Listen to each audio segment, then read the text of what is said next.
Great.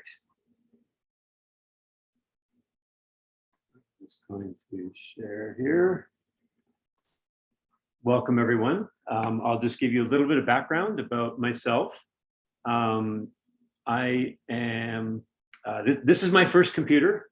So for those of you who don't know what that is, you can probably still tell it's a pretty old computer. So I've been doing this for a while, maybe longer than I should, but I love computing and been doing it for quite a while. And I'm very happy to have seen a lot of different transitions in computing technology and be able to share that background with you. For a long time, I had my own solo business in advanced technical training. So I've spent some time kind of helping others grow in their skills and abilities in technology. I work full-time remote, and I have for, well, a lot of years, about half of my career. But right now I work at GitLab, and GitLab was the largest fully remote company pre-pandemic. And we literally have no offices anywhere. And so very familiar mode to be here with you on Zoom. I'm a part of AWS Community Builders, which is a group that helps, you can join this group if you regularly give out AWS information to the community to help people grow their AWS skills as well. Personally, I like mountain biking and skiing, some adventure sports.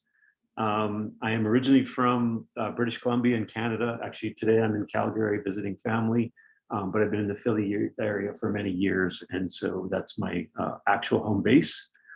And then I'm a staff solutions architect at GitLab. I work in alliances and I focus on AWS for the most part. So that's a little bit of background about myself. Today, we're going to start tackling DevOps. And so I realized that when you go through a coding boot camp, that a lot of times there's not, you need to spend your time getting proficient with the language that you're going to be using.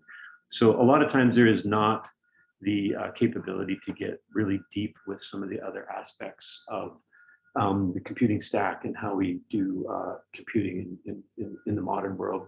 I assume as you started your internships, you've probably been exposed to some of this, but also it depends on the sector that you're in, whether they are really up to the latest kind of technologies, or if they are using some of the older technologies.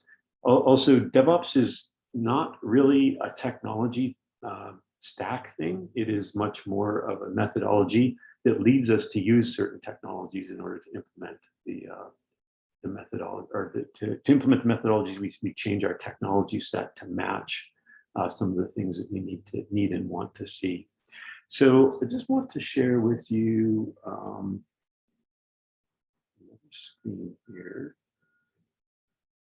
Okay,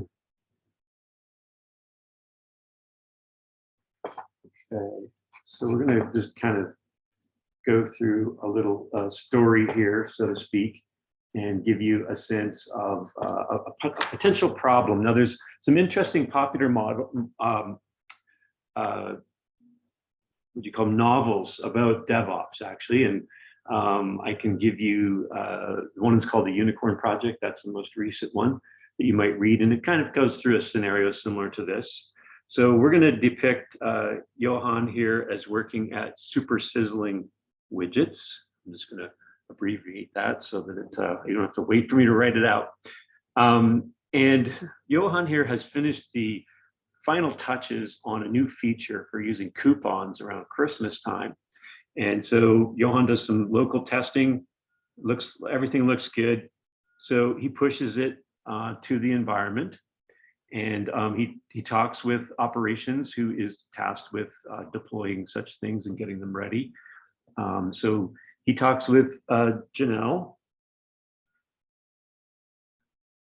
and Janelle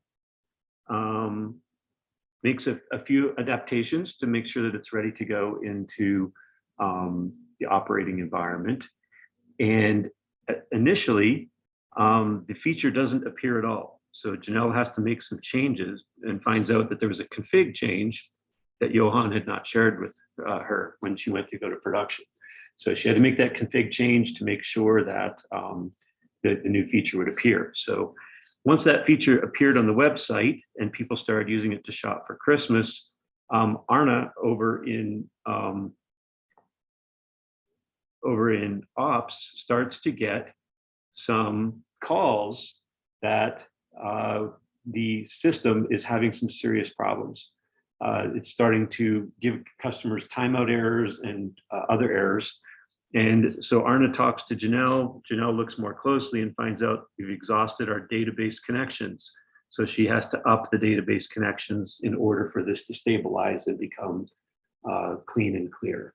So this is a typical, ops fire. We have a meltdown going on here. And so I just wanted to, given this scenario, I want to ask you a few questions. Let's see here. Change over to another slides.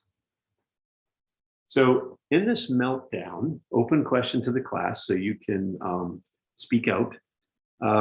Whose problem is this? This problem that we just had happen to us.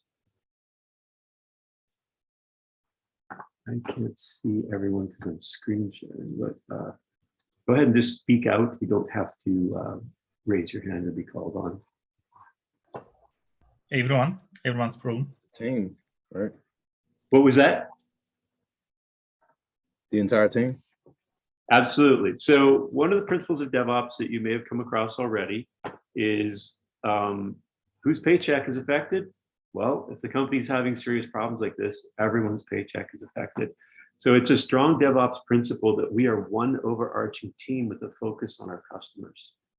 And if you actually read the Unicorn Project, you'll find out that it actually asserts that from the grassroots up, in that book, the technical people are asserting onto the managers that they want to, they do the right thing for the customer, and the managers are having to potentially, get rid of little fiefdoms that exist within their organization. So it shows a ground up cultural transformation, a grassroots cultural transformation, where the individuals at the front line are the ones that say, look, customers should come first. We should stop with any of these problems.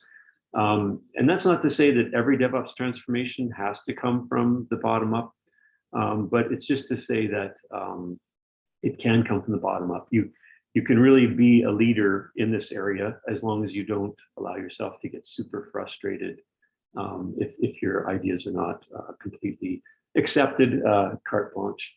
There's a great book called Designing Your Work Life that talks about how influence is really not a hierarchy chart, it's a cone. And so the hierarchy chart is represented by the up and downness of the cone, but then your influence levels represented by how close you are to the center of the cone. And so that can give you a lot of good perspective on having your ideas accepted. Has anyone had any operational meltdowns, either in your internship or seen them in other jobs before your internship? You can raise your hand if you have seen some operational meltdowns in the past, using the reactions button at the bottom right. Okay, looks like not too many folks have had the pleasure of seeing this happen, but this has been a challenge and a pain, and pagers going off, people getting up in the middle of the night. It doesn't just affect companies and their vitality, but it affects work-life quality for all of us when these kind of things don't work out right. So one of the fundamental shifts with DevOps is we make operationalization of software a first principle. So we don't wait until software is pushed to production to discover production issues. And that has been a historic problem, is development happens in sort of a silo or in a very limited frame with very limited testing as far as production concerns. And then when it gets pushed out to production, we discover issues late and in a very hard way in front of customers, a lot of pressure. And so operationalization, we can kind of think of, when you're done your application, this is what your application looks like. It's some super car engine. It's functional, it's fast. You've built all kinds of cool features into it. It's a really rocking piece of technology. So if this is software development complete, this would be operationalization complete. So around your application, we still need a lot of infrastructure to get useful work out of it, to ensure that an operator can operate it. We need a few dials on the dashboard to make sure that we can see how it's doing in production and whether it's operating well or whether it's having challenges, even if you don't want to wait for something to completely fall over to understand that it's having some challenges. So a lot of times if we instrument things correctly or put in a dashboard on it correctly, we can get some hints that something's wrong before it actually blows up. A lot of you in your cars probably have an RPM gauge, and it's got a little red section on there. And that's basically telling you, you know, you're not going to blow up in this range, but you're getting really close. And so that's some of the things that your application needs, some support it needs in production in order to, you know, serve you well. And so the question is, which of these can you do without? Obviously, you need both, right, to run in production. So the thing is, with a productionized system, while a lot of times your development efforts are done as far as, you know, writing your code and getting your application to work really well, they're done with the picture on the left. We still need to concern ourselves with the picture on the right and making sure that we're designing solidly for that kind of aspect. Does anyone have any thing that you would like to share about operationalization? Have you seen any cycles that are interesting, or have you seen things that you've had to do in your code because of concerns about what happens when it goes into production? Have any stories they want to relate? And it's okay if you don't, just leaving it open for anyone who wants to share.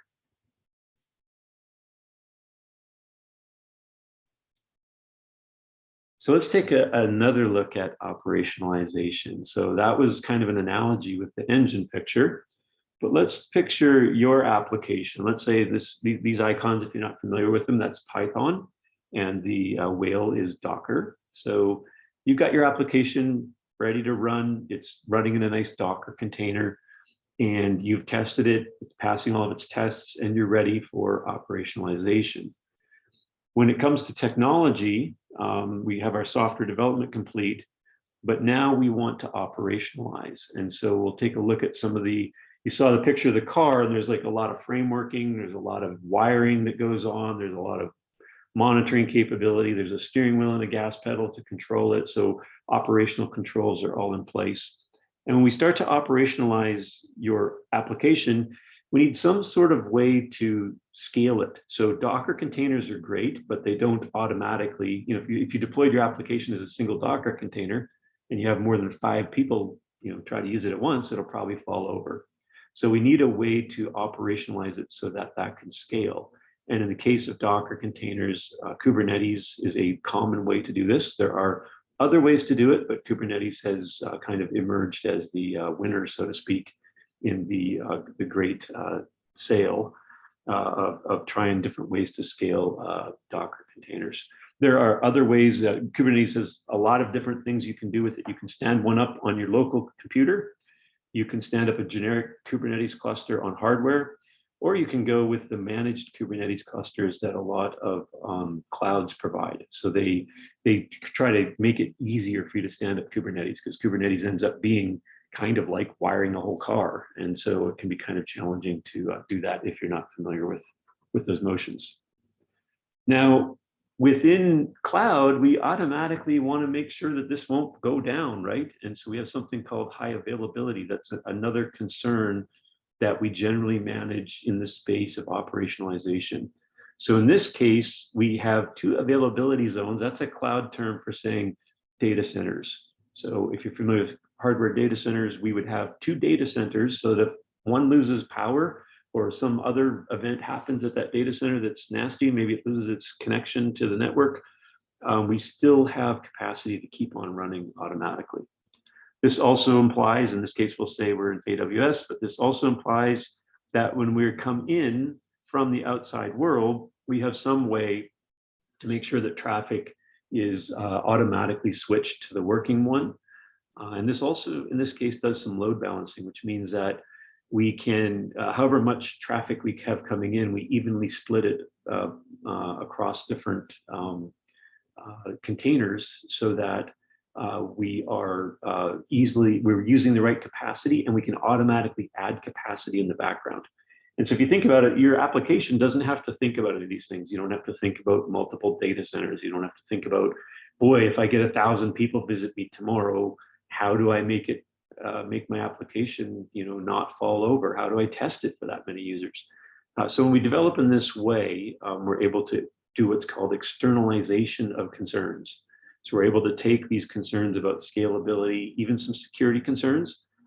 This load balancer appliance here is hardened, and so it's already been designed so that it is secure, but then also it's stood the test of time of hundreds of attacks over the last 5 years and being improved under that pressure. So when you go to use that load balancer, you don't have to worry a lot about custom hardening, security hardening.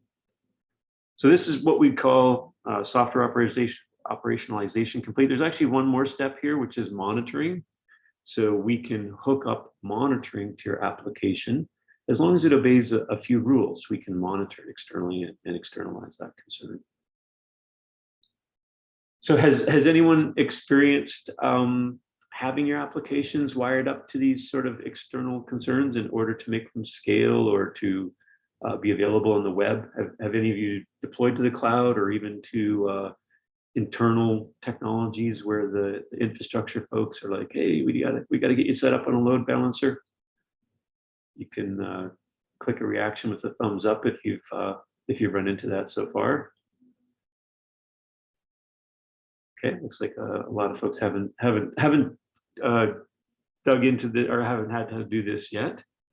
But this will be the kind of things that you run into on scaled applications. Also, some of this technology around scaling is also used for what's called high availability. So the same kind of technology that's able to say, hey, we now have 2 million Christmas shoppers instead of our normal 100,000 everyday shoppers. I need to grow the compute capacity. That same technology is what's able to say, oops, I lost the data center. Grow the capacity at the other one that's still online so that we can continue to service traffic. So something called high availability and something called auto scaling frequently go together. So if we're going to make operationalization a first principle of development, so you want to make sure that what you're building can be operationalized in this way. It turns out that there's a set of 12 principles that have been created that will help us to understand what kind of things we do when we build our application will make this part of the puzzle a lot easier without us having to be aware of all the ways that our application might be deployed. So we don't have to know a whole bunch of stuff about AWS or Google or Kubernetes. We want to grow in our knowledge of those things over time, but if you obey certain rules, your application can snap right into those things fairly straightforwardly. So we'll just take a look at a few of those right now. Just get on the right section here.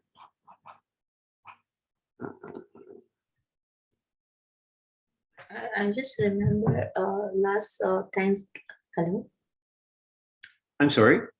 No, I just remember one incident like last Thanksgiving, Christmas time. Costco, the website was not working and they made a big loss. Was it this kind of, because then there was all this blame game going on, like, on the database thing? Yes. So AWS platforms and Google and Azure, they all provide a platform that tries to provide some built-in availability at the core. So if I set up a computer at my house, and let's say I buy a brand new one and it's well built, it might have 99% availability, which means only 1% of a year would it ever be down. Well, if I deploy a computer equivalent, an instance on Amazon, it's got 4 nines or 99.99 availability. So you gain a lot of availability just by moving to cloud in most cases. But then we put all these other technologies on there to surround it. Now, one of the problems is when you're looking for availability on what's called fault tolerance. If something breaks, I want to keep working. That's called the ability to tolerate a fault. One of the challenges there, though, is you are building on that cloud. So if that cloud has a massive outage of something that is seminal to everyone's use of it, then yes, everyone takes a hit. And that has happened with Amazon a couple of times. Um, and of course, a lot of people can get critical of it at that point. But the thing is, in the same period of time for companies that operate on Amazon, how many times would they have had the same thing or worse happen if they were personally tried to have the same level of availability? Most likely they would have had a lot more events around upgrades and downtime. But yes, so that's a failure of high availability when there's it's not highly available. Also, when we build we basically climb a hockey stick, the more nines of availability we try to get to. So something called 5 nines, 99.999% uptime, which means you only suffer 18 seconds of downtime a year. Well, as you climb that curve and try to make it more and more certain, it gets more expensive and more complicated. And so that's one of the challenges, is you're always doing a cost benefit balance, a trade-off between how much money and complexity, and then also site reliability engineer skills do you trade for how much reliability? Will customers really hate you for the rest of your life if you're down for 10 minutes a year? Probably not.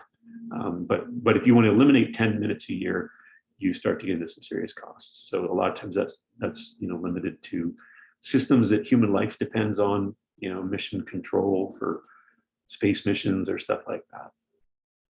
Yes, but that's exactly the kind of thing we're trying to avoid. That we Yeah. sometimes, And it happened in a very wrong time for them, because that is like the holiday main season for yeah, them.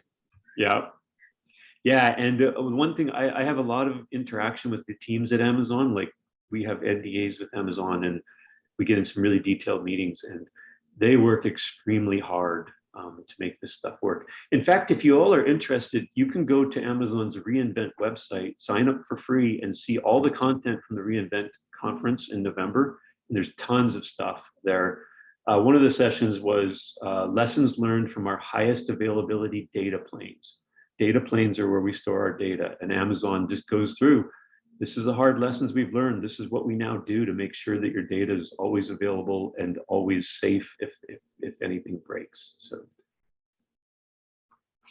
let's talk about these principles that help you to build an application that will snap into these frameworks that allow your application to be operationalized more easily. Some of these kind of come across as sort of theoretical, but it's interesting when you go and look at your code or a code of an application that's not working well. If you have these in mind, a lot of times you go, wait a second, it violates principle number 5, and you look a little deeper and you're like, wow, this is exactly why this principle exists and this application is not abiding by it. So try to overlook the fact that these kind of seem a little bit ethereal, because you can very quickly analyze applications and figure out if they're going amok of any of these issues here. So the first one is code base. So one code base tracked and revision control with many deploys. What this means is no matter how many different environments we're going to deploy to, no matter how many customers we have, or even if we deploy a copy of our application for each customer, known as tenancy, then we want the code to be identical everywhere. And I worked for an organization where this wasn't true. There was actually branches in the code by customer ID. If this happens to be customer XYZ, then do this differently or that differently. And that really made it hard to automate this in a DevOps way. So if you don't have one code base that you're dealing with, you have a whole bunch of code bases for the same application, it gets to be really hard to manage. Especially you find a critical bug like the recent Log4j bug that really hit the world big back in the end of last year. Well, now you've got 10 or 15 or 20 or 30 or 50 or 100 places to look to apply a fix, and that could be a big problem. The next principle is dependencies. So has anyone heard of DLL hell on Windows? DLL hell is where you have 5 Windows applications. They all use the same shared library known as a dynamic link library, or a DLL on Windows. And you can't get one copy of the library, one version that's compatible with all 5 applications. This application can't use the newest one. That application can't use the oldest one. This application can't use one in the middle. And so you end up, when you have shared dependencies that everything on the computer that runs has to share them, you end up with a real problem getting multiple applications to run. So this principle says, make sure you explicitly declare, so tell the system what you depend on, and isolate them, bring them with you. So don't try to use dependencies that are already installed on a system. Bring everything you need code-wise, even if it's code you didn't create. So all of your package managers, like Ruby gems, are an example of encapsulated dependencies. Maybe you didn't make it, but when you install your application, all the gems that you depend on come down and install. Same with NPM packages, same with pip packages. All of those mechanisms are doing this for you. They're encapsulating those, and you can isolate them into your application's directory or your application's run space, so that it doesn't depend on anything else. Another one is configuration. So don't code configuration into your application. I just mentioned that situation I mentioned about configuration being in the application, making it difficult to do DevOps, is actually also violates this problem by putting configuration right inside of there. And let me just shrink this a bit so I can see what I'm looking at here better. Then backing services, treat backing services as attached resources. The opposite of this is when you have an application that's running and you have a database, and because you're running them on the same compute or you're on your local machine, you reference that database directly and you talk to it and you assume that it's, MySQL. You really tether to assuming the database is sitting on the same compute instance as your application. This says don't do that. Even if in development you have that database on your local machine, use a connection, usually over TCP connection of some point, to connect to it. And then when it comes time to hook it up to the mega database at Amazon that's going to be able to take 1 million transactions an hour, you don't have any work to do because you just repoint that connection to something else that may or may not be on the same box. So it's also what we call loose coupling. You don't assume that supporting services are a certain kind or integrated right next to your application. Build, release, run. So you strictly separate these stages. Build is where we build our software and test it and make sure it's running well. Release is where we combine it with configuration. So we say, we're going to go to the staging environment. We combine the code with some configuration and then deploy it to that environment. And then run is when it just actually is running and servicing traffic for customers. So we have very strict separation of these stages. Processes. So your application executes as a process. And it executes as a set of processes, not just a single process. Does anyone know the alternative to my application executing as a set of processes that's been a typical way to do it in the past? And it's very typical of end user applications that you use on your laptop. It's something called threads. So within a process, I can start little independent units of execution called a thread. They don't have the overhead of a process. The problem is with all this stuff running in the same memory space, those threads can cause problems with each other. One can decide to run off and take the whole computer away for 10 minutes. Have you ever had your computer just like totally pause out, or an application just freeze up? A lot of times that's because there's a bad thread in it. So this says, let's not use threads. Let's only use separate processes that the operating system is aware of. And then the operating system is able to have more control over if something bad happens, and that stops responding. Operating systems generally kind of isolate that when that happens. So we separate the different major aspects of our application works into processes, not threads. Port binding. So that's how we use TCP/IP to say, hey, I have something to give to the world. Maybe it's a web server. And so we just provide a TCP/IP port to provide it. And it's kind of the opposite of backing services. So if your application is going to be a backing service, the way that you're a good citizen of being a backing service is by providing a port can be connected to. So then your particular application can be an attached resource to another application. Concurrency. So when we want to scale the application, we make more copies of the process. So whatever our process is here, and you might have more than one, we just make more copies of it. And the main thing that constraint that creates on you as a developer is you have to be mindful that you might have two copies of your application running at once doing the same work. And so you have to design it so that you don't assuming that only one at a time is accessing, say, databases or receiving traffic from the front end. And so you just have to think, there might be more than one of these. Am I doing anything in my design that would prevent that, where I assume that only my one process is ever accessing certain resources? Maybe I'm locking database records in a way that would not allow me to make 5 copies of my application and have all 5 running at a time. Disposability. So this means that your application designed this way starts very quickly and ends very quickly. You don't have to do a whole bunch of initiation or check 20 different things just in case. There's even the most extreme version of this is crash only exit. So the only way to stop the thing is to actually terminate it forcibly. And if your application is designed well enough to be terminated forcibly at any time, it becomes very robust, because that means it's never holding data in memory that if you terminate will corrupt or would cause it to not be able to restart. That's an extreme version though. Dev production parity. So all of your environments should be as close as possible to the real thing. I worked at one company where we applied very strict security in production. If we had not brought that same security profile all the way back into the daily environment of developers, well, then we'd have a whole bunch of pain promoting from development into production, because all the security concerns would have to be handled then. And it would slow down releases because developers aren't doing it at the beginning. They're not putting it as what we call a first-class concern. Right at the beginning, you build it right in. And so that's why, by making these environments all match as closely as possible, it forces us as developers to make sure that we are handling the security up front, or whatever other concerns are in that. So that's important, because it's really hard to refactor for security afterwards. If you build your application and it assumes it has admin permissions, and then you run on a system that's configured where your process doesn't have admin permissions, it can be a real pain to figure out, oh, I can't write to these 10 folders on Linux when I'm not an admin. I didn't know that because I've been running my application as an admin.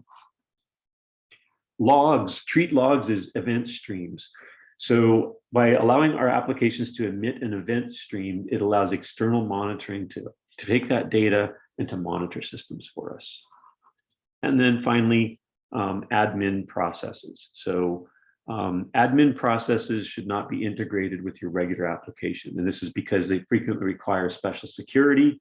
This code usually runs less frequently, so it's automatically more buggy, because if you only run this, during quarter close, that's the only time this code runs, well, it just doesn't get as much exercise, and so there tends to be more bugs.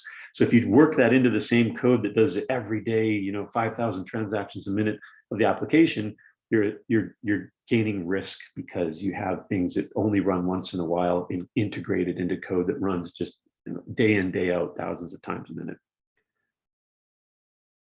Okay, so that's kind of 12-factor app. I want to show one other thing here, and that is when you build on Docker, it helps you, either forces you to adhere to or strongly encourages you to adhere to these principles. So we're really only missing about 3 that aren't directly attributable to Docker. So that's one of the reasons why, if you work with the Docker model, you think less about all of this stuff, because it kind of just makes it, it's the only way to do it on Docker. And so you kind of don't have to worry as much about thinking about all these things in great detail, because Docker just assumes you're going to build this way by default. When you're not building on Docker, that's where taking these principles and applying them to your application, even if it can't be built on Docker, still benefits you as far as the operationalization capabilities of your software. Any questions or thoughts? Actually, I'm going to go back one. Any questions or thoughts or observations about the 12-factor app model?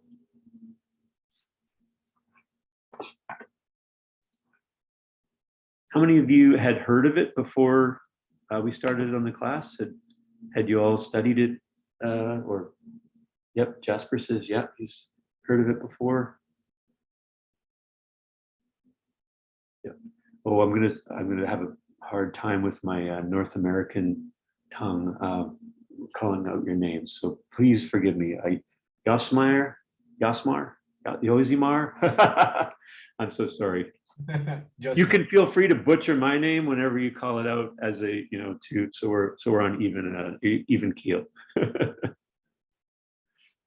Okay, so I got one more slide before we drop into our activity. How many of you are familiar with the term waterfall and or ITIL? Okay, got 3 people physically holding up their hands. You can do an emoji. Okay, so waterfall is the idea that we do all of our design up front, and then we fall down into doing our build, then we fall down into doing test, and then we fall down the waterfall into deploying to production. And we call it waterfall because it's hard to go back up. So it's hard to go backwards. Now, as much of a bad name as waterfall gets in the agile community, it's actually very necessary in certain things. So when we send people to the moon, or people are saying we're going to send people to Mars one day, we don't want to use agile and just send them up with a minimum viable rocket and see if they make it back, right? So some things we need to have waterfall. We need to get it perfect the first time. I have friends who work for NASA, and they work on mission systems, and you just don't have the option not to get it perfect the first time. So waterfall has its place, but it was formerly the only way. And so because of that, we find that we can do a lot of things agile. If there's not human life in the balance, then we can do a lot of experimentation where a lot of things break as either a form of learning or a form of trying or testing. So waterfall with ITIL change management is very people-oriented. So we have people doing processes. And so we create, we test, we release, and we operate our software. And these stages, the parts of the software process that are unautomated in these cases, I'm going to assert to you, are things that people don't generally enjoy doing. So most of the things that can be automated are also things that people would rather not have in their jobs. And so when we go to the more automated cycles, we get to apply our ingenuity and the creative part of our minds that wants to create new things and not do the same thing again and again and again, and have to have meticulous attention to detail to get it perfect every time. So with Agile and DevOps change management, we create, but then we start to employ automation shortly after creating. So some people feel that machines will be able to take over software creation. I'm not very confident of that, because of the way insights work and innovation works inside of your human mind. It's very hard for us to figure out how to do truly insightful things. Computers can do a lot. They're writing articles, especially articles about sports games and stuff like that. So they can do a lot of things that appear to be creative, but I'm not convinced that we'll be able to get rid of the humanity, so to speak, in building applications. But then we very much employ automation very early. So we automatically test, we automatically release, and we automatically operate as much as we can. So we start to really employ automation, and the whole concept of DevOps is very dependent on the principles of automation. Something interesting too is once you get something automated, it's a little bit easier to stamp out other things that are similar. So one thing that's been big in the industry lately is DevSecOps. So we integrate security into our pipelines, which is a little bit harder to do with human labor because it would take a lot of code review to find all the possible problems. So we start to get some advantages once we've automated this cycle. How many of you are working with at least CI? So your software is compiled and built on a system other than your workstation. You can hold up your hand or your emoji hand. Okay, so at least looks like at least a quarter of you work with CI. What about CD? Is anyone working in an organization where if your software passes all the tests, it's automatically deployed to, say, a staging environment? Is anybody working with CD? Okay, fewer folks. Okay, great. So those are examples of moving more towards this kind of automated model. So before we jump into exercises, I just want to open it up to any questions or thoughts or observations about DevOps and how you found it to be influencing your work. And Feel free to just shout out unless we get, please, if we get 10 people shouting out at once, then I'll get you to raise your hand. But otherwise, just go ahead and shout out. Oh, I have a question about where you said treat logs as event streams. What do you mean by event streams? so if, so you're probably familiar with writing a log to a file, right? So you write it to a file. So when your software assumes that it's going to be a file, then it has to know the file system of that computer, and then it has to actually record it there. An event stream, it would just have an endpoint of some type, like you can think of an API endpoint similar to a website, and it would actually just shove the events out there. And if nothing collects them, they go nowhere. But you can attach different consumers. So you could attach a file consumer that would then write it to a file, or we can attach Sumo Logic that consumes them all, or CloudWatch in Amazon. So if it treats it as a stream, it doesn't actually care what to store it, then you can send it almost anywhere. And that's where we get that benefit of being able to monitor externally. And then if you don't have an external monitoring, great, maybe you write a little bit of code that says, oh, or the other thing too is an event stream can have multiple consumers. So you might write it as a stream and then attach a file saver onto that stream, but also if we also want to pump it somewhere else, we just hook up to your event stream and away we go. Does that make sense? No, that definitely makes sense. Thank you. Yeah, no problem. And eventing systems are very popular. Amazon, the entire Amazon framework is built on messages being passed and forth between services in these streams. And so it's a very popular way to build very scaled technology as well. All right, so for your exercise, what we'll do here is you should all now be members of this group on GitLab. So gitlab.com, what and why of DevOps 1. And if you want to go along with me right now, I would like everyone to click the issues and, oops, I'm sorry. Descend into what and why DevOps instructions and exercises. And once you're in here, click on issues. And then on this button here, new issue. And I'm going to wait here until everyone gives me a thumbs up that they're at this point. If you can't do the exercise right now for whatever reason, give me a thumbs up anyway that, hey, I'm not doing it right now, but continue. So just give me a thumbs up when you're ready to continue. Oh, keep your thumbs up till I see everyone. Otherwise, I'm pretty mentally astute, but I cannot track it if you turn it back off. So if you could keep your thumbs up until I ask you to remove them, then I'll know that everyone's ready to go.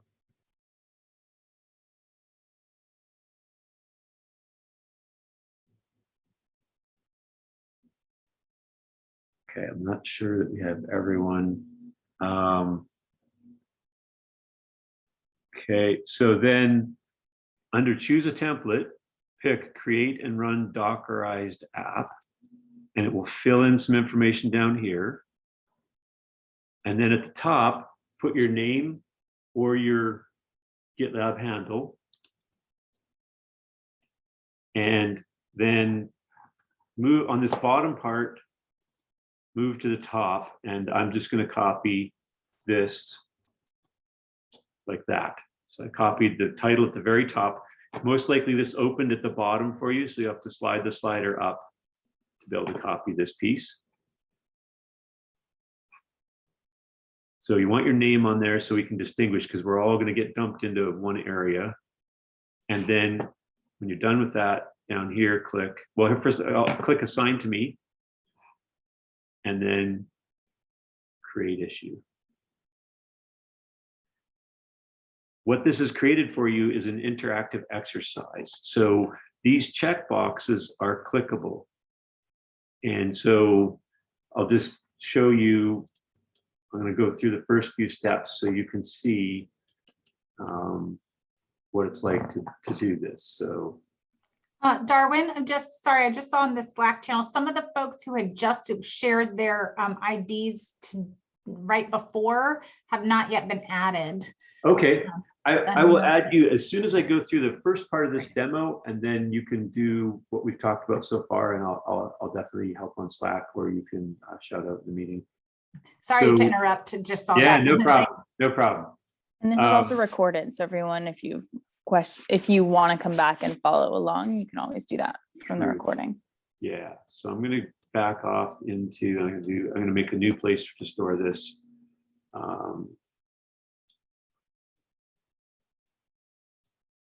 I should have a better font, I'm sorry. So I'm in a folder, and these little bits of code, you can usually just copy them right out of here. So I'm gonna copy it, paste it, hit enter. So it's cloning that repository. We And need to do then- this now. No, Because we- just watch this part, and then you will go, and so then you will start to do this yourself. I'm only gonna go to step 2 here. So I click the checkbox, and now because I created this just for me, this is tracking me as an individual doing the exercise. And then I'm gonna grab this command. You should work on both Windows and Mac for the most part. And now I'm just going to quickly list this to show you that I'm inside this, this particular directory structure. And then I would check this one off. And then I'll do this third one, and then I'll just make sure everybody's. And I'll run the build. So if Docker is installed and working, you should see that build run like that. Then I'm going to check off this one so I don't lose my place. It's got information here that tells you kind of what you're learning as you go. So when you see these notes, they're usually trying to help you understand part of what's going on. Actually, I'll go ahead and do this one as well. I'll do the first 5 steps here. So I'm going to paste in here to run the Docker container. Now, it won't show you any output because actually right now it's monitoring the event stream, the log event stream right here. So when things happen, we'll see them appear here. And then I'm going to go use my web browser to visit this place. If you type this instead of copy and paste it, be sure there's no S. It's not HTTPS, it's just HTTP. And I'm going to paste it into here. If you get a connection error, then you'll want to look, there's some more instructions. If this doesn't connect properly, then try rerunning the container this way. And then see here, there's my log stream. It's telling me, hey, someone asked me to get the web page, so I sent it to them, and I also sent them the favorite icon for the website. And then I'm going to check off here. So that's what you'll do as you go through. And we're just going to do a simple stand up that Docker container.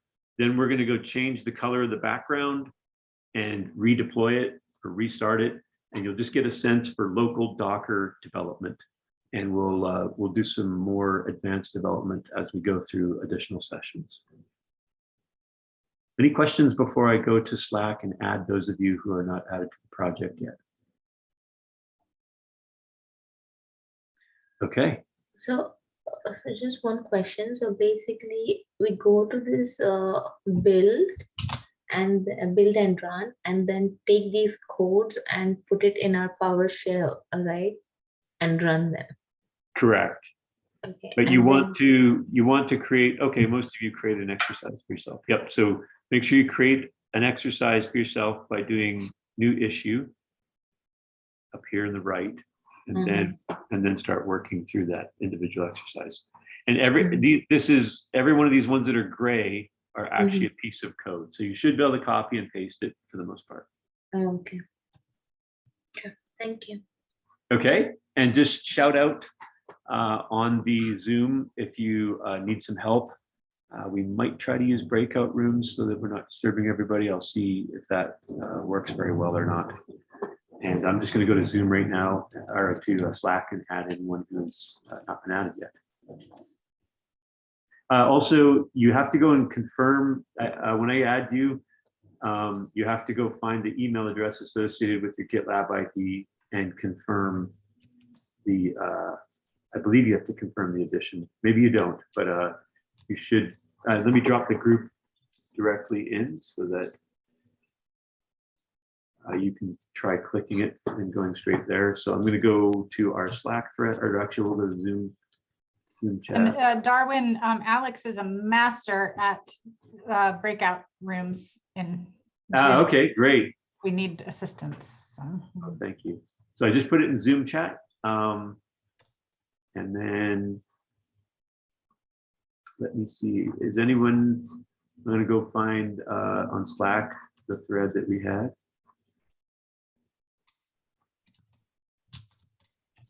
I can find it and tag you. If that's helpful. Sure, I found Peter's. Actually, I can't even find it now. So I think it's Peter, Elsa, Shy. Was there anyone else?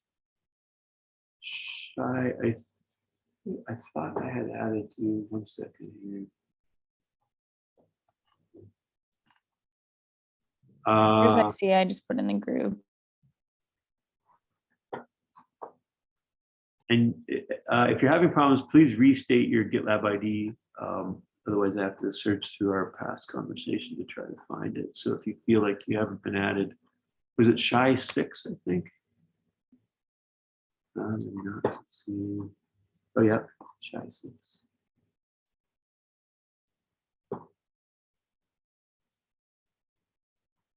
Okay, Shy and Peter have added you. Elsa. Is Oksana in there? Elspeth, you do appear to be in here. If your ID is at Elspeth and Oksana.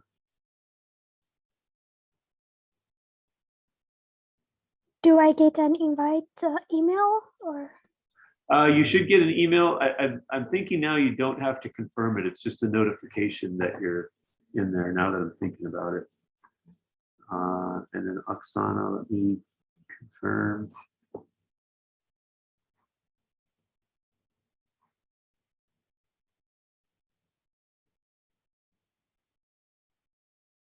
Yeah, Oksana, I added your ID earlier today.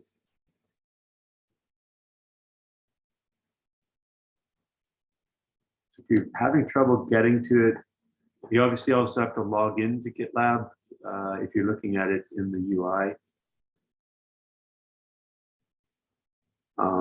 Technically, yeah. So if you check that you have actually logged into GitLab if you're trying to find it.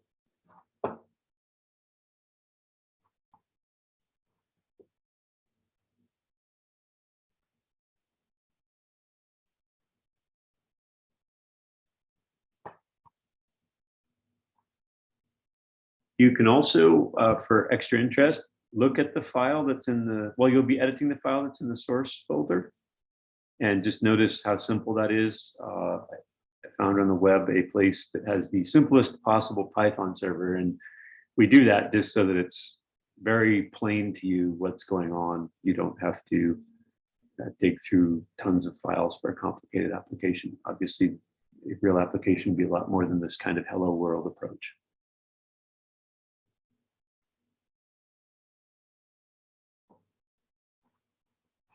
I'm used to classroom training where I can see what you all are doing. So this is a little bit odd.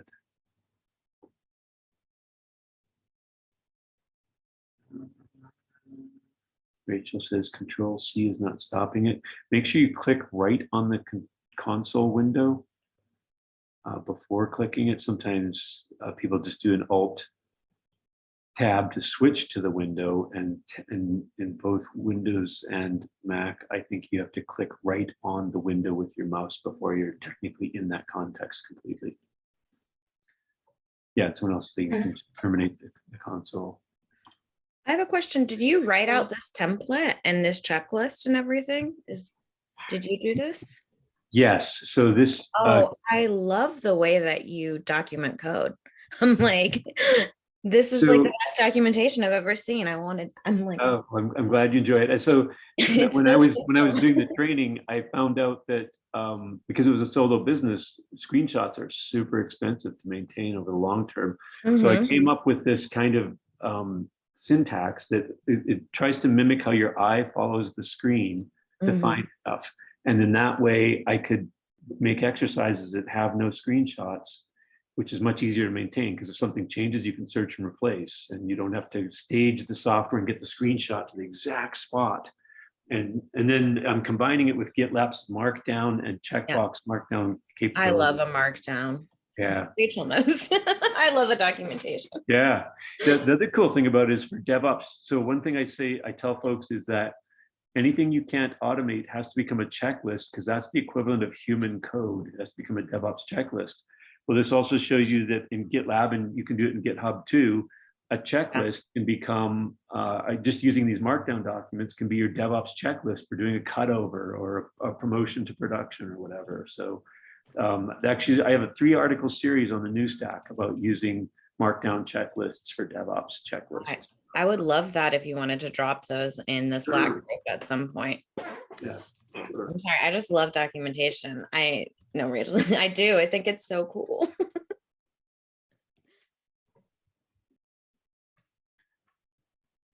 Hi, how do I terminate the container? Like I went into the PowerShell and I did like Control C, but it's not working.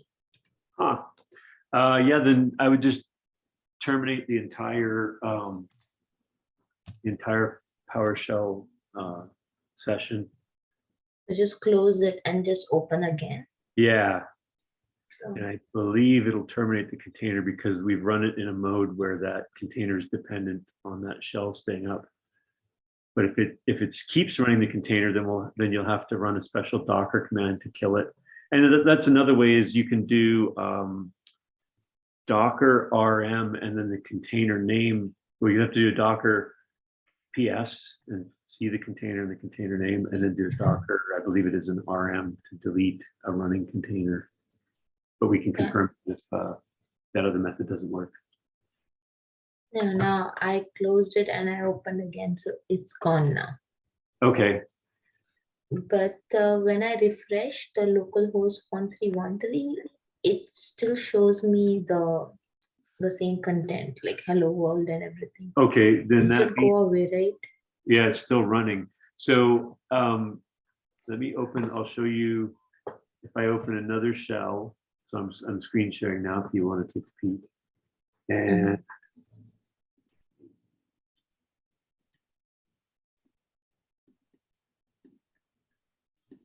why won't it switch to another shell? Okay, so I have another one open. So your container is running in the background. So if I do a Docker PS, which is the Linux show me the process list, and you can see that container in the other session is running. So I believe I'm going to do a Docker RM, and then I'm going to copy this name right here. It's been a while since I've terminated a container, so I might be using something else. Remove a running container, stop the container. So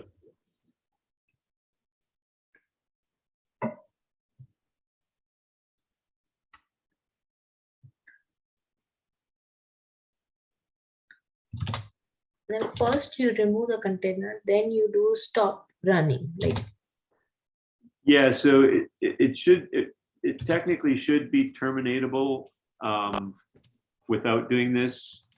But if PowerShell's, and it's really hard for me to rifle through every version of Windows or Mac you might have. So you see now how the container over here died. So when you terminated the PowerShell prompt, the container kept running in the background. yeah, So you should be using the --RM switch, not -IT or anything else in order for the container. If you're familiar with Docker and you used a different switch, then it could also affect it. But if you find your container still running after you try to kill it, then just do a Docker. You look up the container, let me make this a little bit wider so it's not so. So I did a Docker PS, and that showed me this line right here.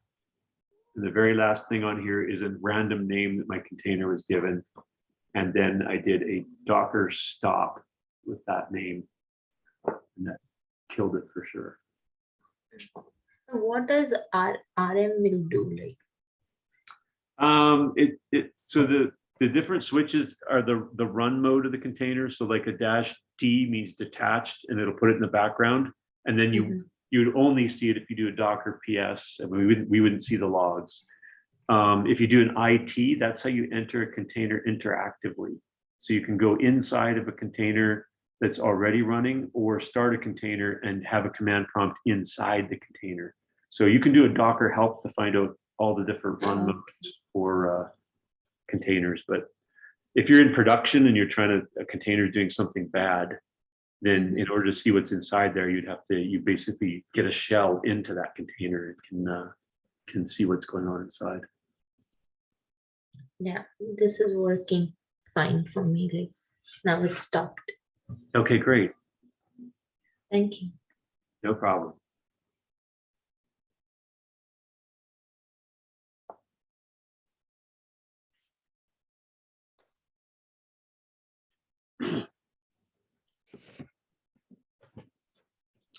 Just a note, I forgot to mention when we were talking about dev prod parity, that one of the problems, one of the reasons CI is around is that when you have 100 developers, you have 100 individual development environments. When you're working locally, it's kind of convenient, but it's also a configuration consistency nightmare, because I've worked at organizations where it takes a brand new developer to the company a week to get their local machine set up because it's so complicated. And then almost every one of them is different. So one of the advantages to moving to CI is to make your actual build environment completely consistent across all developers. And it's not quite the same as dev prod, staging and prod parity, because in staging we're running the app, but also the consistency of our development environments is one of the reasons why we end up with CI. And I think we touched on that on the first session we did a month ago or several weeks ago.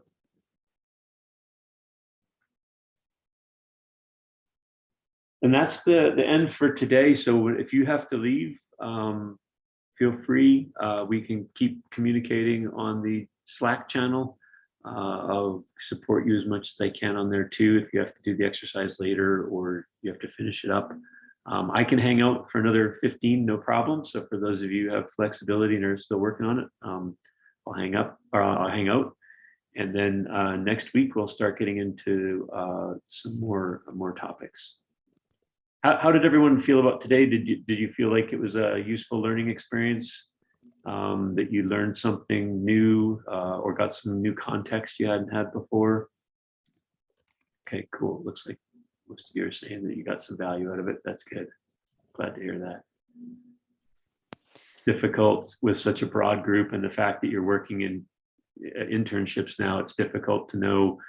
Some of you could be doing all of this stuff every day already and be like, oh, it's old hat. I know this stuff. So trying to hit everyone where we can give you something new that you haven't thought about yet or experienced yet.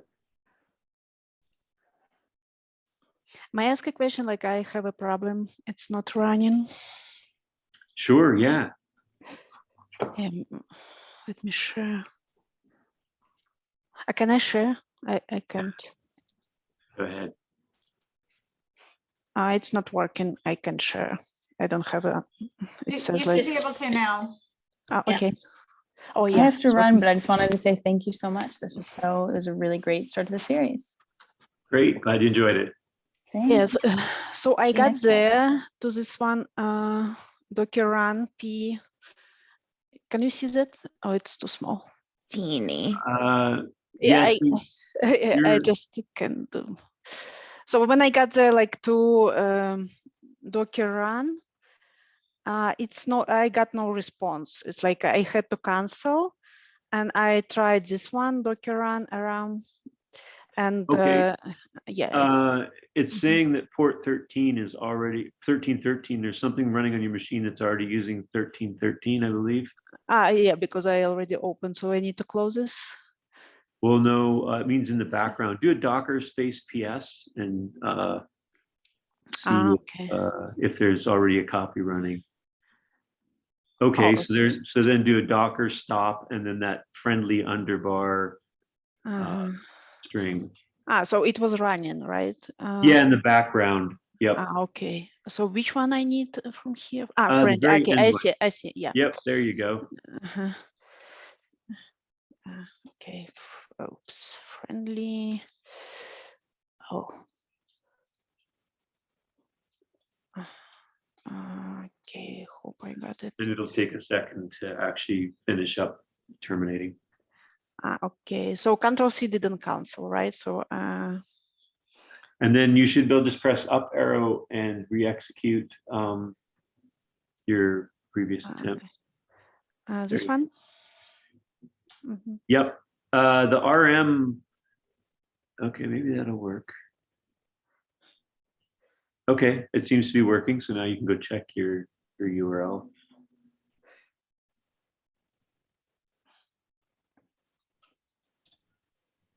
Like last thing I did stop the by using the docker stop command, and now I'm trying to run it again using the next host my server docker run, but it's not coming now. So it was working, we stopped it, and now I'm trying to rerun it. It's not coming. Are you also And getting? No, I'm not able. It's not moving anything. It's not going anywhere. Like whoever is screen sharing, you are not actually running the command out of the exercise. So go ahead and terminate again and use the command that's in the exercise. Paste it in for the run. You mean? Yeah, that docker run command right there. Yeah, I was running it. No. Well, no, you don't have the port mapping, the P1313. Yeah, there you go. Okay. Yeah. Driver failed. Should probably try to do this in PowerShell. I assume you have PowerShell on your system. Yeah, I have. Okay. I have the same issue. Like after stopping, I just restart the server, and it was kind of like working. I wonder. So basically, that relaunch command, which says docker run --rm -net is equal to host my server, that one is not working for me. The commands should be the same, but maybe I messed up the exercise. Do they? Are they the same as the exercise, the relaunch? Yes, the relaunch. I wonder if the firewall has decided not to let us through. Let me just check. Is everyone who's having the problem on Windows?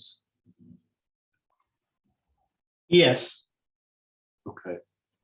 Yeah, I am on Windows too.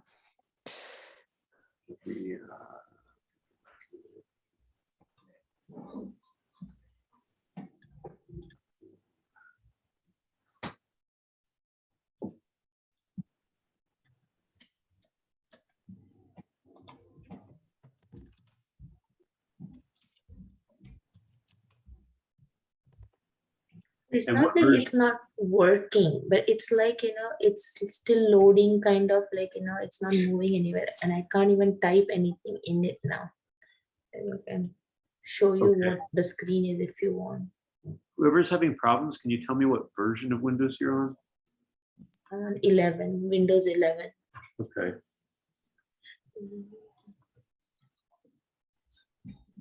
I'm on Windows 11 and I have Windows 11 and Mac here. Mm-hmm. I do not experience the problem that you're having. I'm not sure why. I can terminate it in the shell, and I can. Can you share your screen so we can see like how you're terminating? Well, I don't have my Windows machine joined to the conference, but it's exactly as the instructions show. If I I can share. Okay. Let me share. Okay, I think I'm gonna. Quick question. Yeah. Okay. Okay. You see my PowerShell? Actually, right now it's running, and I am trying to Control C, and it's not stopping, and it's you know what? running right now. Let me try. I was actually using a different shell. I use EMU on Windows. So let me try the original PowerShell. And did you run as administrator? No, regular. Okay. I run as a regular right now, but I Okay. can try to run administrator. Yeah, this controls is not working, but when I close that kind of like things when I open again, actually it is gonna give me that.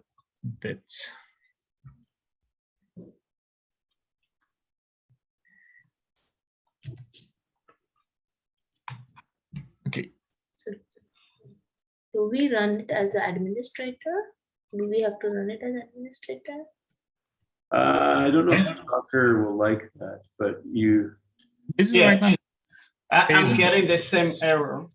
But I stopped this and kind of like Docker PS, and right now this is the something running, and I Docker stop and romantic tarp. That's good. Okay.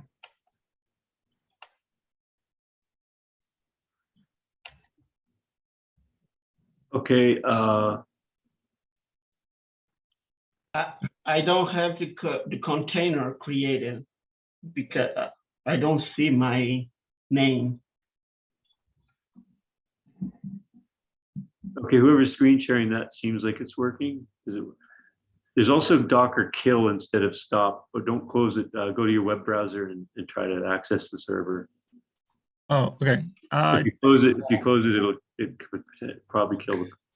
Yeah, so I have the same thing like Python, how he had that, and then I go to my browser and try to run the same localhost, localhost 1313, and it doesn't show up. Okay. So If any of you I are can share running, my screen if any of you are running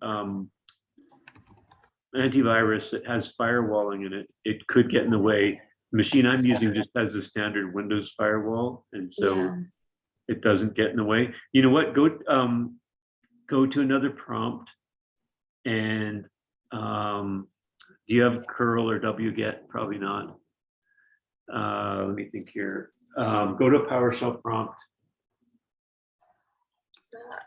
For me, okay.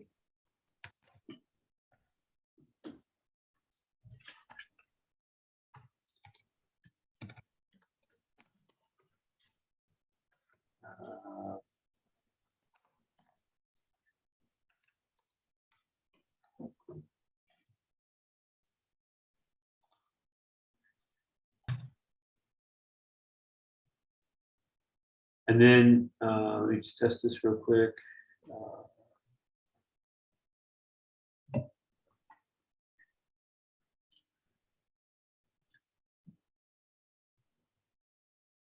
Okay, so go to PowerShell prompt and type in invoke-web request. And while the container is running a different PowerShell prompt, and then http://local:1313, and yeah. So then go to a different PowerShell prompt now. I don't know who's sharing, if they're the person who's. Oh, okay. I can stop. Yeah. Whoever's having the problem where they can't Yeah. get to the web browser, if you could now share. Yeah, okay.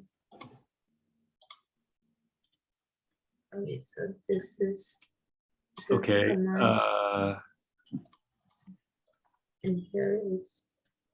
Address the already web in use. So something's already running. So do So Docker.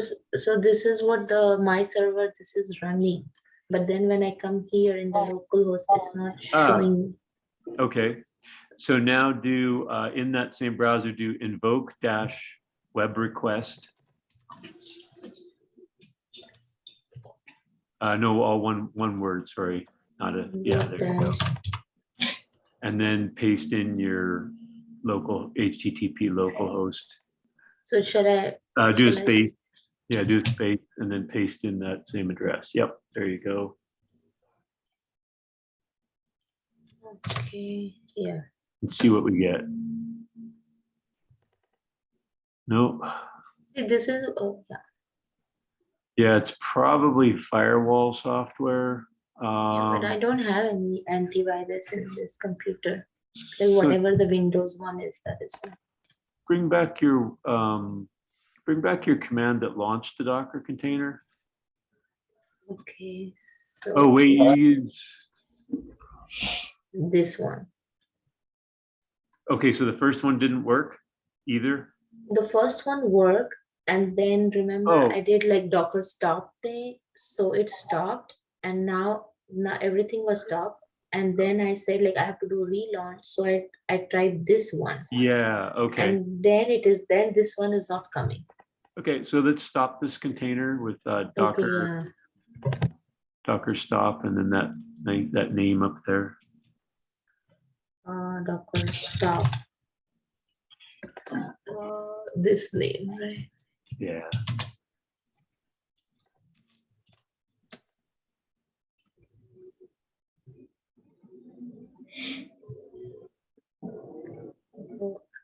Before that, do I need to do like Docker RM? Because I'm sorry. Nope. So Okay. now do the start, but don't use the net host one. Use the other one. Use the original one. This one. Okay. Yeah. Let's see what we get here. Okay, it might be working. Try your browser now. Yeah, Okay. now it's working. So There you go. I don't know why this one doesn't work, this command. Well, so it's really hard to explain. Docker networking has gotten very complicated, but that's how we force that host onto your local host. And if you install Docker in a way other than Docker desktop, that's sometimes necessary. So that's why I documented that. So, but this is okay to use this one, right? Yes, Rather than this one. that's correct. As Okay. long as you can get that terminated, and you might need to open another. Can you do Control C there? Click right on that. No, black see, area. like Control Okay. C, it doesn't work. Like I'm Wow. here. Okay, I didn't know that. Yep. So now you'll every have time to like use- I have to close this. Well, and no, just open another prompt and do a Docker PS Docker stop. So open a second PowerShell prompt. Okay. And then do Docker PS. Do I need to go in that CD? No, you don't. No, it's because it's a running process. It's not associated with the file. Yep. Docker stop. Well, first PS, so we can get the name of that Docker container. PS. Yeah. So every time it's creating a new name. Yes, and that's if you launch it 20 times, they're all uniquely addressable. Oh, okay. And Docker stop.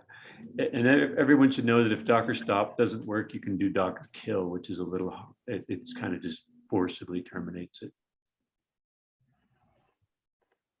And then if you, in the other screen, yeah, just give it a bit of time here. Yeah, okay. Now look at the other screen and it should be free again. Or look in your other console. There, now you're free. Oh, yeah, Yeah. it's free again. So Yeah. that's how you'll have to do it for the native PowerShell. Yeah, and now if I try to run this one. Well, the other one's working for you, so you don't never need to run that. So that's only an alternative. Oh, okay. Okay. Yeah, I so just want to give it a try. what you'll want to do is, if you want to change the color, like in number 2 here, you'll change the color, but don't use that net host one anymore. Okay. It's only if the other one doesn't give you the browser window. Oh, okay, sure. Okay, great. Okay, thank you. Thank you. Yeah, so no much. problem. I have a quick question. After you change the color to light blue, you drag the screenshot. Do you just click on merge and you're done? Merge. No, you don't want to commit the change back. We're just doing it locally. Is that what you mean? Well, the last step in the web browser, and then check to see if it's light blue, and then I just drag the screenshot. And is that all we have to do for this lesson? Oh yeah, you're done. So you're just basically looking at build a local container, run it, test it, make a change, see that the change was made. And that's all. Yep, that's all we're doing today.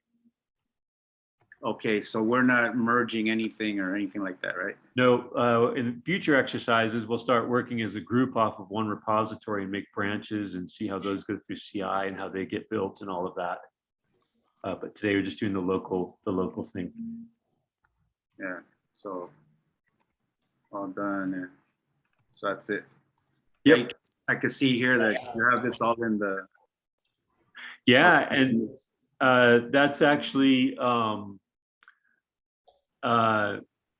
immutable, that log, and that's why another reason why these make a great DevOps checklist is even if you check a thing off and then recheck it again, it shows that you checked it and unchecked it, and you can't change that log. And so it makes a great DevOps checklist when multiple people are working on the same process. Yeah, because I checked that I CD'd back to the directory, but I never did. So then I unchecked it, but it's still on there. Like that's a history. Okay. Yeah. Yeah. Okay. Cool. Nice lesson. I learned a lot. Good. I'm glad. Yeah. It's gonna be fun. Okay. Well, you guys have a good weekend. Thank you very much. You too. Thank you. Just learned a new concept today. Thank you so much. Yeah, no problem.